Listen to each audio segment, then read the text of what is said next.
પ્રશ્ન એક ક્રમ ચોક્કસ પેટર્ન અનુસરે છે 40 20 20 30 60 150 તો x ની કિંમત શોધવા નીચેના વિધાનો પૂરતા છે। હવે તમને અહીં આપ્યું છે કે ક્રમનો દરેક શબ્દ ભાગાકાર ગુણાકાર સરવાળા ક્રિયાને સંયોજનને અનુસરે છે, તો તમારે આનું કોમ્બિનેશન બનાવીને જવાબ શોધવાનો છે। પહેલા તો પહેલું વાક્ય એવું કહે છે, પણ અહીંયા તમે જોશો કે ભાઈ ભાગાકાર ગુણાકાર સરવાળાની પ્રક્રિયાઓ કરીએ તો કોઈ ચોક્કસ પેટર્ન તો આપણને સમજાય નહીં। પણ બીજું વાક્ય એવું કહે છે કે પેટર્નમાં 2 વડે ગુણાકાર પુનરાવર્તન સરવાળો અને વત્તા ફેક્ટર વડે ગુણાકાર સામેલ છે। હવે અહીંયા ધ્યાન આપજો, 2 ના ફેક્ટરની વાત કરી છે કે પેટર્નમાં 2 વડે ગુણાકાર ભાગાકાર સરવાળો આ બધી વાત કરી છે, ભાગાકાર પુનરાવર્તન સરવાળો અને વત્તા ફેક્ટરની વાતો કરી છે।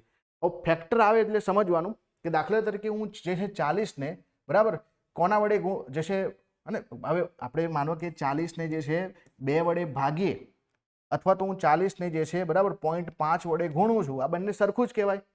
આપણે જે છે 2 વડે ભાગીએ અથવા તો 0.5 વડે ગુણીએ એ સરખું જ કહેવાય। તો 40 ને જે છે હું 0.5 વડે જે છે ગુણાકાર કરું છું અથવા તો 2 વડે ભાગાકાર કરું તો 20 મળે।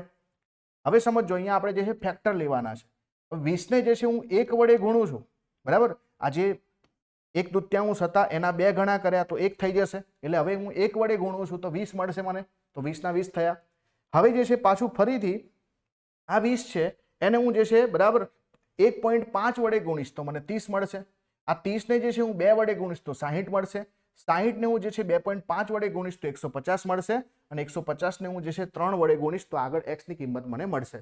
તો આવી રીતે જે છે એકચ્યુઅલીમાં જે પેટર્ન જે બીજા નંબરની છે અહીંયા બિલકુલ ફોલો થાય છે કે પહેલા 0.5 પછી 1 વડે પછી 1.5 વડે પછી 2 વડે આમ ગુણાકાર ફોલો થાય છે। તો એટલા માટે અહીંયા પેટર્ન બીજી જે છે પૂરતું છે વાક્ય, પહેલા વાક્યથી આપણે જવાબ શોધી શકીએ નહીં। તો option number B is the right answer.